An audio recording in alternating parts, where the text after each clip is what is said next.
This is gonna blow your mind, but mixing isn't some hard objective process that you have to go through every single time. So what it really means is to take what you have, make it sound better and cleaner overall. And a lot of people get this confused, so let me show you how to go about mixing. When it comes to things like EQ, there's a few main ways that you're gonna be using it, and that's either to make space in your mix for other instruments or cutting out painful frequencies. So for example, my bass here has a lot of low end.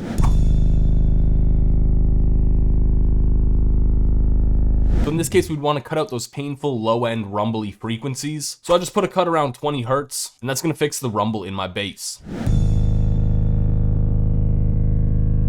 You can use it on the opposite side of your frequency spectrum, so cutting out some of those sharp and painful frequencies.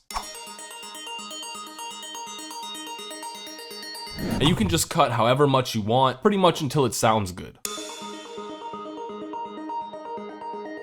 You can get a little bit more creative with it and cut out a lot of frequencies if you want, but I mainly do this to make room in my mix. So with this sound, for example, I didn't really want any of those lows muddying up my low end or any of the highs clashing with my high end.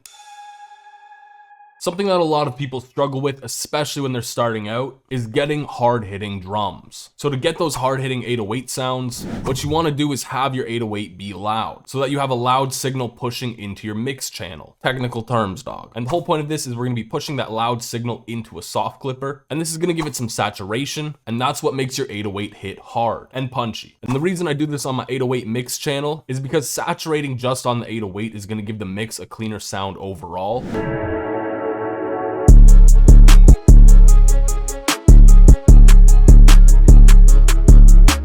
Now, if your 808's not loud enough going into your mix channel, there's a bunch of different ways you can turn it up, like the volume knob, or you could even turn up the EQ knob or the boost knob and it'll get a similar effect. Now, in some cases, maybe you have a kick and an 808. When that's the case, it can be a little bit tricky to make the two work together because they're fighting for the same frequency space and their waveforms might clash. Now, there's two really popular ways to fix this kind of issue, and it all depends on what you're trying to go for. If you're going for more of a hard-hitting kind of sound, you want to line up the waveform so that it creates a harder hitting sound. You got to do a little bit of trial and error with this, but you can reverse the polarity to flip the waveform of the kick upside down, or you can also pitch the kick up or down however much you want to make it work better with your 808.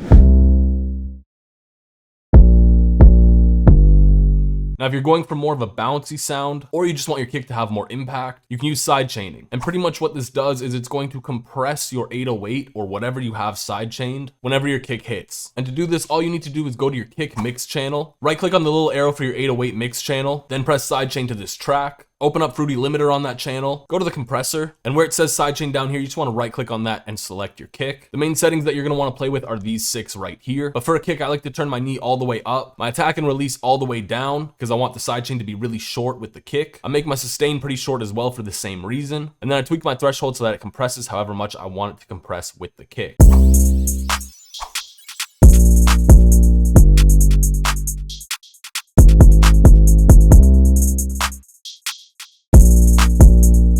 Now, there's a lot of other ways you can use sidechain aside from just on your kick and 808, like on your melody. So I have this piano here.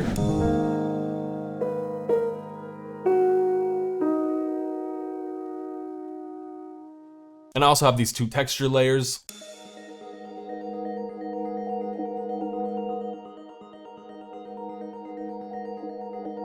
But because they're textures, I want to use them more so to fill up that empty space in the piano melody. So I just sidechain my piano to both of those melodies individually. Very different settings because I want the release to be a lot slower for the melody. It's just a lot less choppy and short than a kick is.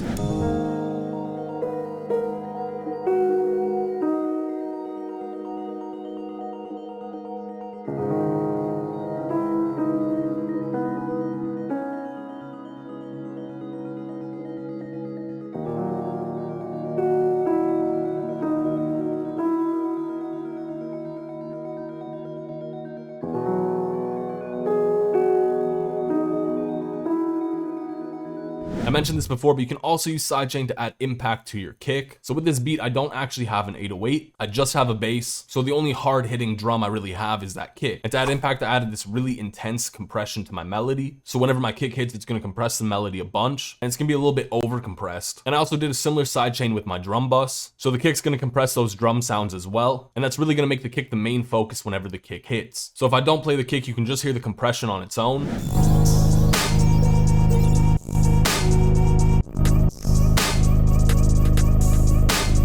And And then when we add the kick back in, it really fills up that empty space.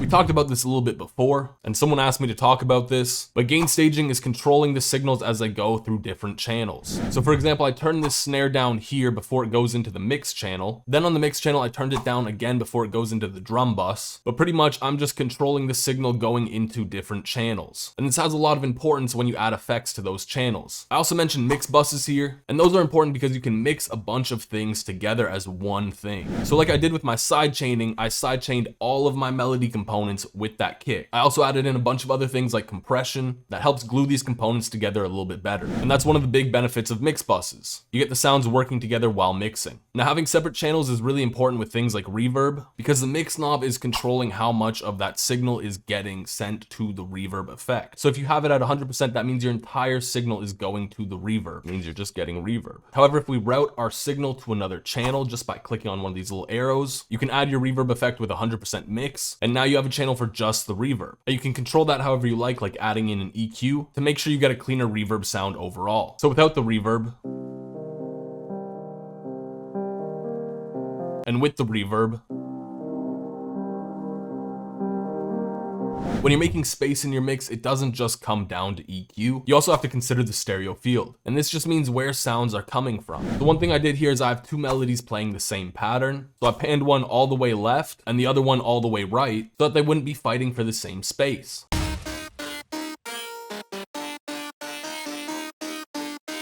And you don't have to do this with panning. You can use something like spreader to spread one of your signals out so that it's not taking up the space of some of those things that are less spread out. So in my case, I layered my chords with a pad. I wanted the pad to not take up some of that same space. So I spread it out and got it to sound a little bit more ambient.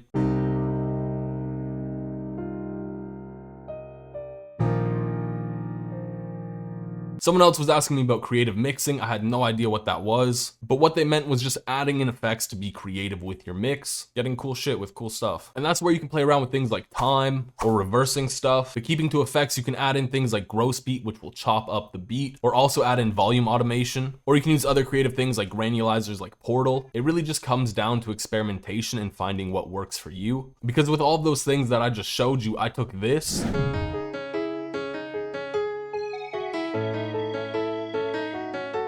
to this.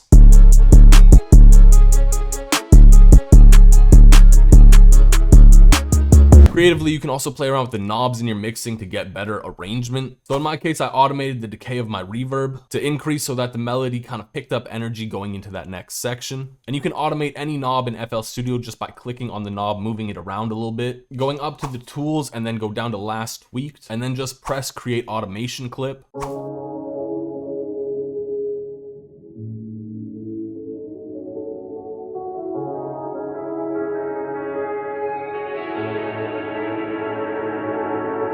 I also did something similar here with EQ instead of reverb, where pretty much my high cutoff frequency is increasing. And again, I'm just doing this to build that excitement in my arrangement going into that next section.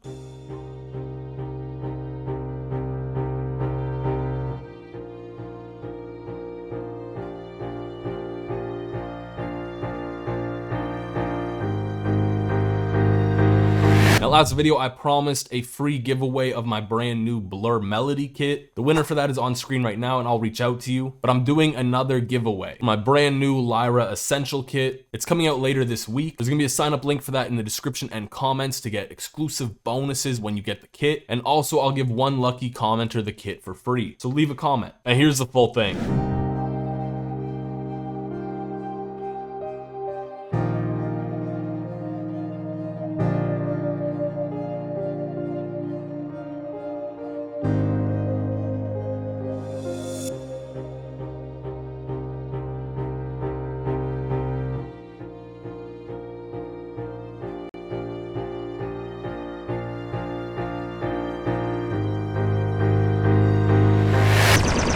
Finish him!